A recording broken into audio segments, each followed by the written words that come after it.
The race to 5G is on, and the battle for talent is getting fierce. Welcome to 5G Talent Talk with Carrie Charles, a podcast dedicated to helping you face the future workforce head on. Navigate this challenging talent landscape with innovative strategies to attract, retain, and engage people in this new world of work.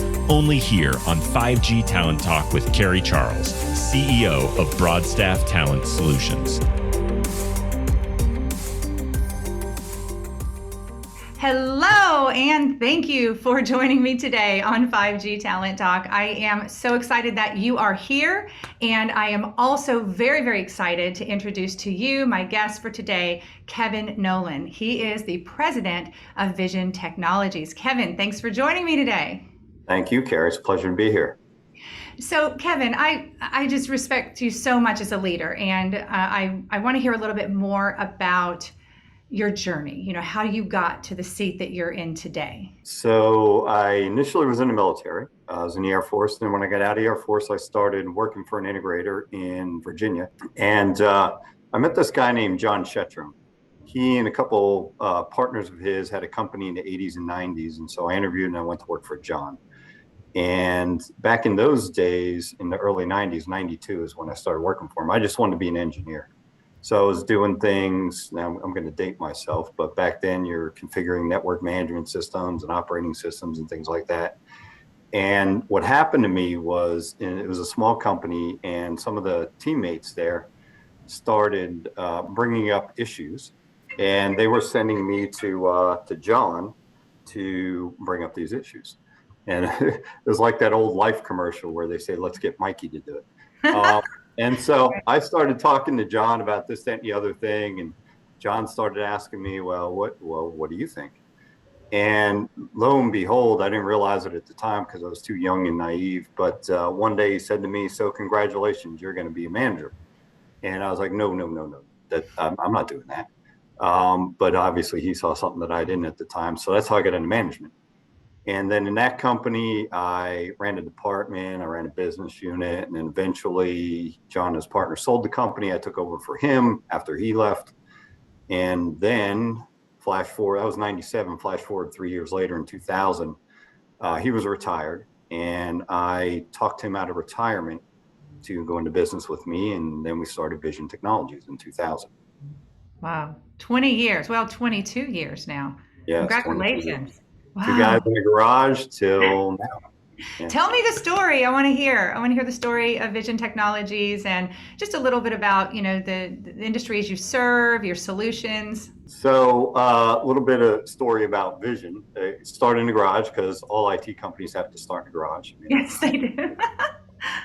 But it was rough going in the beginning. There were four of us, John and myself, and then we had two other partners. And almost before we got started, one partner got kidney disease and he had to exit the business almost before we got started. And then 6 months into it, our CFO, who was 55 at the time, died of a heart attack.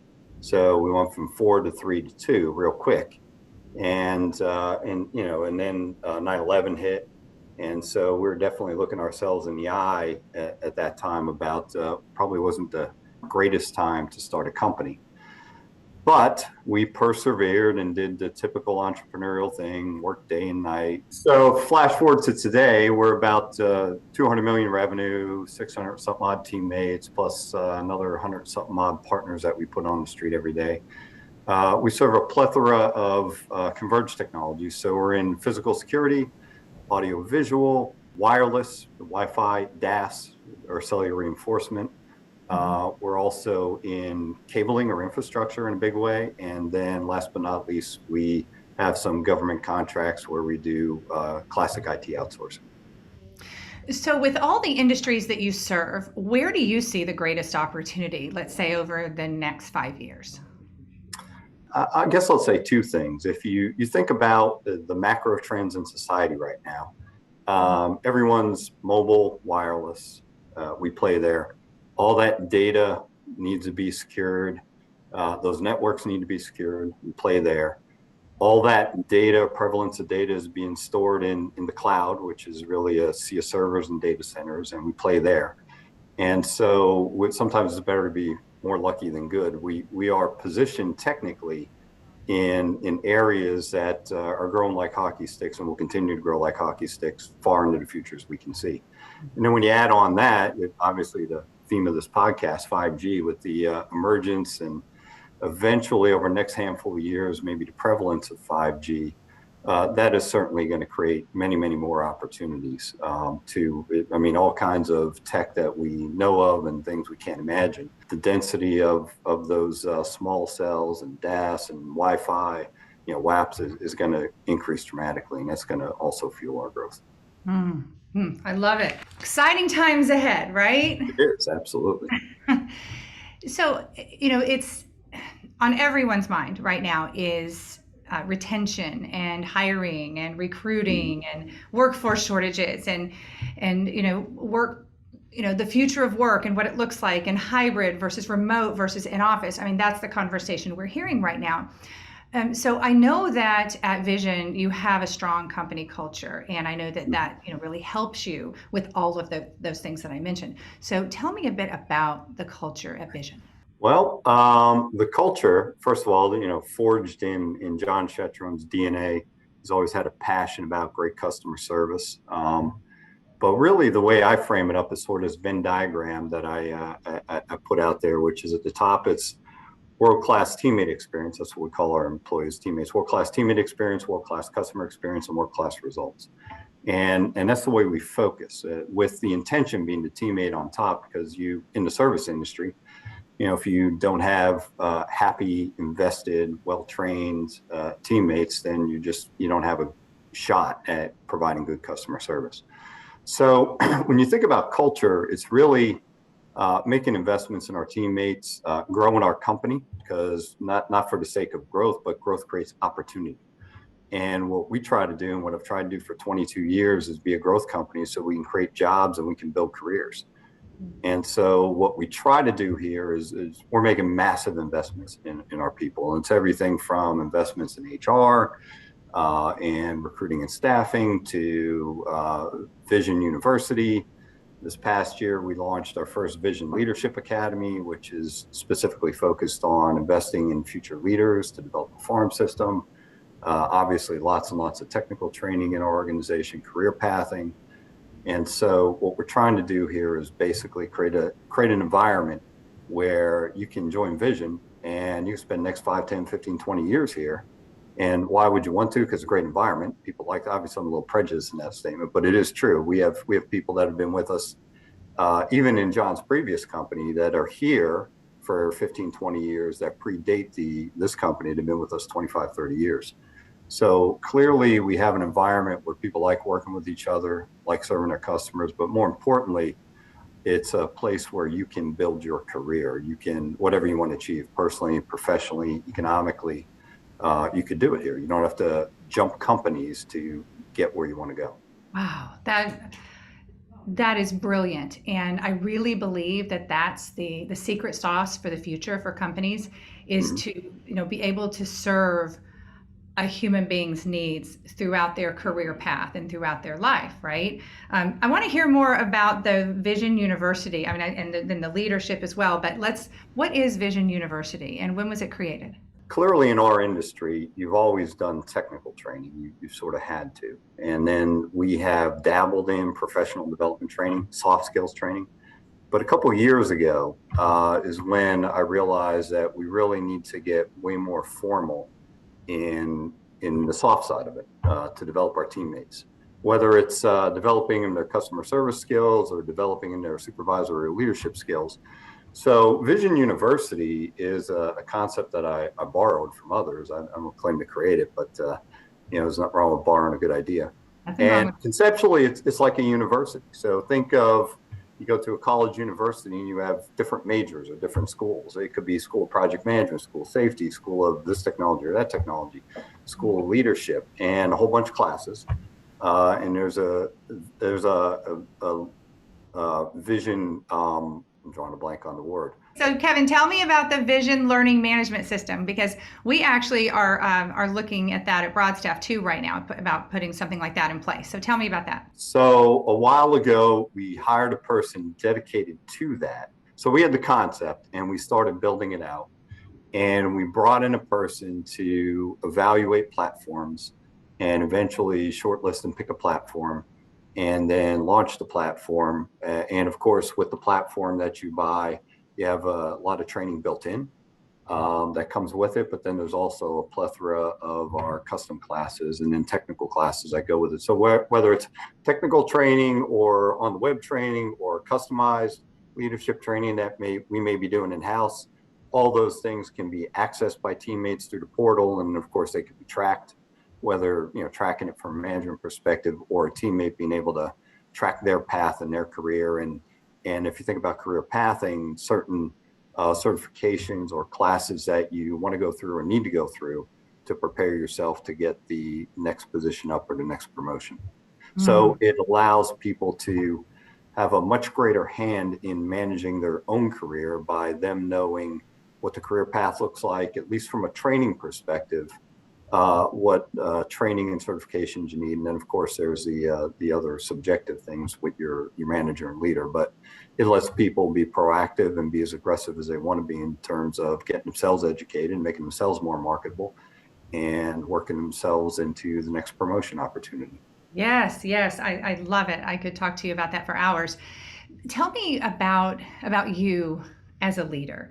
And, did your leadership style, change over the years? Have you always had just certain principles that guide you and that you live by? Talk about that for a minute. It has certainly changed over the years because I will admit that in my young days, I was not a good leader. I was more of a manager. So in my young days, when I got put in my first management position, I was a type A hard charger and I tried to drive everyone else to produce results. And being young and naive, I thought that's what it was about.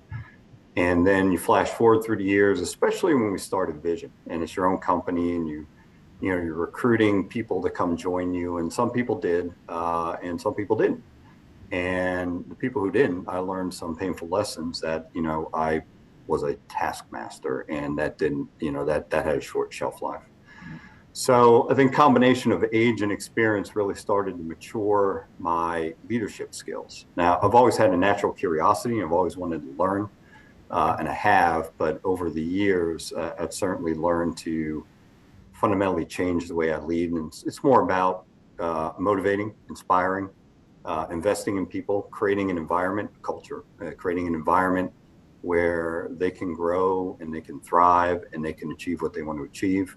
And my job primarily is to hire smart people and create an environment where they can succeed. So set expectations, get out of the way and let them do what they need to do and be there to help them and give them guidance and coaching if I need to.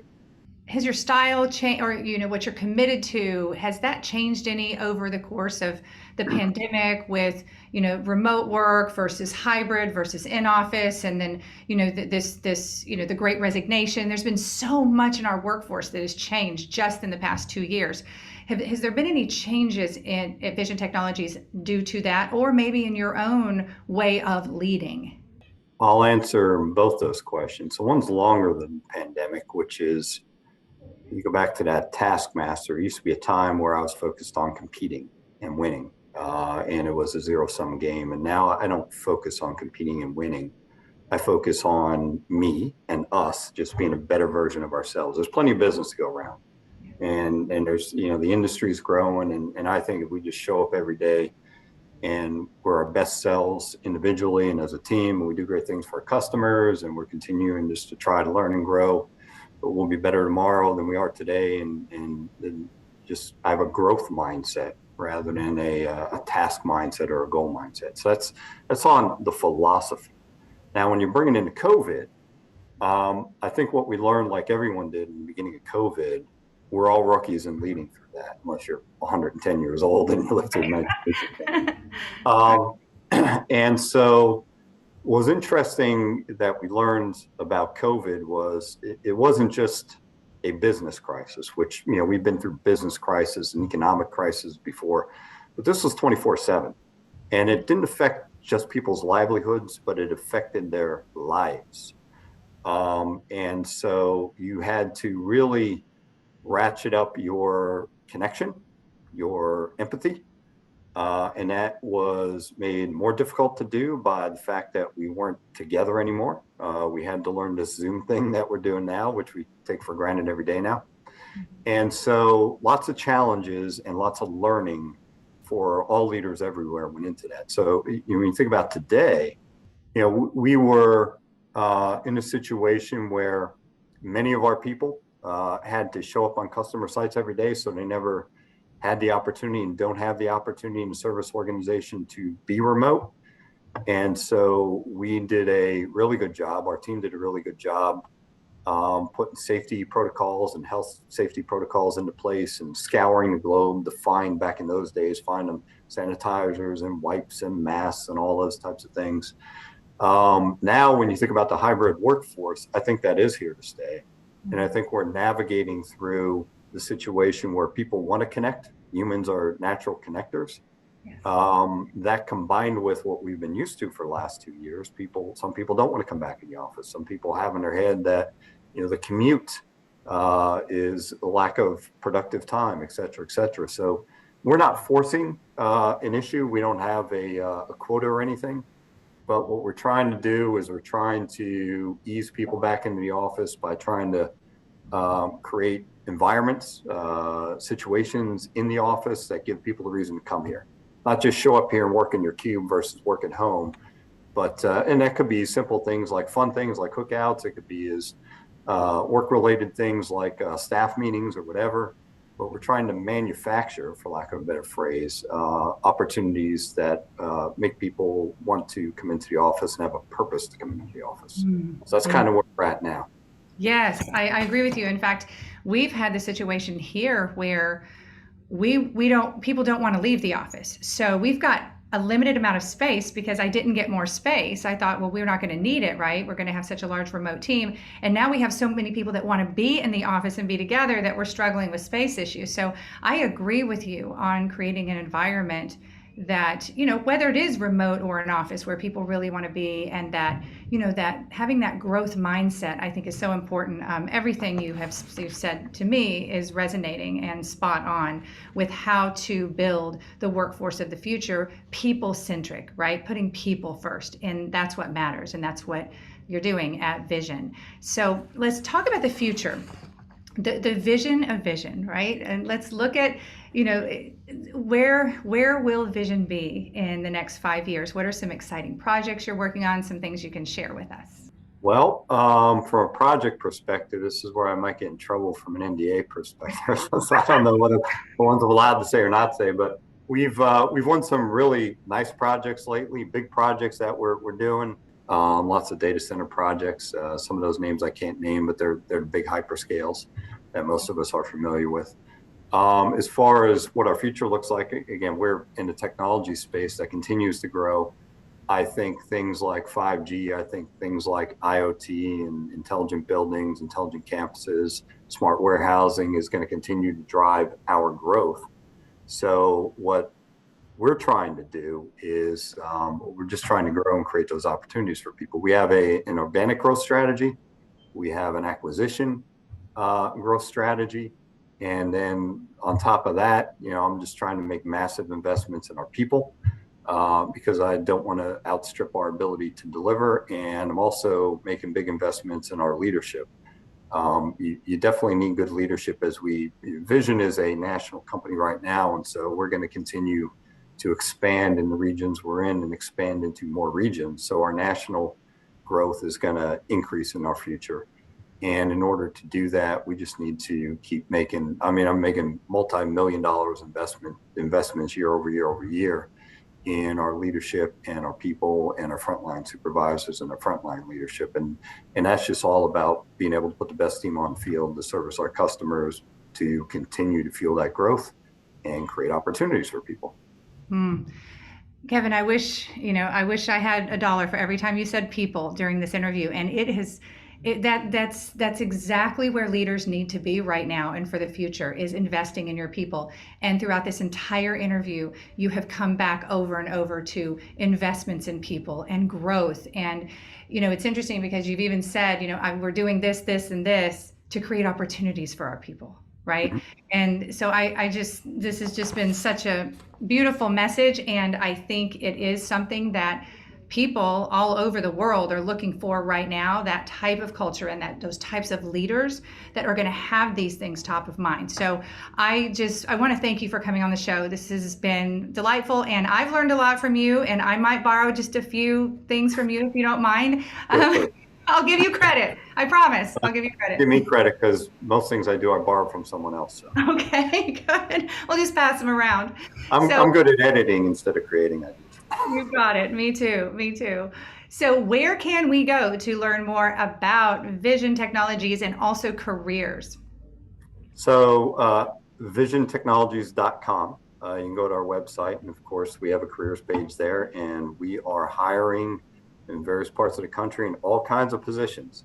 So if you like what you hear, or you've heard about us and you want to join our team, please check us out on the website and come join us. Wonderful. Kevin, all the help we can get. Yes, I know, right? We need all the help we can get. This has been wonderful. Thank you. Thank you. Thank you for your authenticity, and I've really enjoyed it. So we will talk very soon, I'm sure. You take care. And I told you off the air, but I do enjoy your podcast. It's a great podcast, very educational, and not only learning about the wireless network and things that are in the future, but learning from a lot of great leaders you've had on. So thank you. Thank you so much. That means a lot. It means so much. All right. Well, we will talk very soon. I appreciate you, Kevin. All right. I appreciate you. Thanks.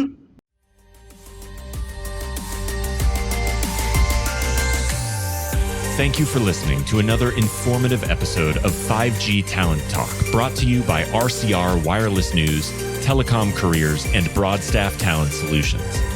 As we advance into the future, we promise to bring you the resources you need to navigate this ever-changing landscape of 5G to help you attract, retain, and engage people in this new world of work. To access the show notes or leave a review, visit broadstaffglobal.com. Until next time.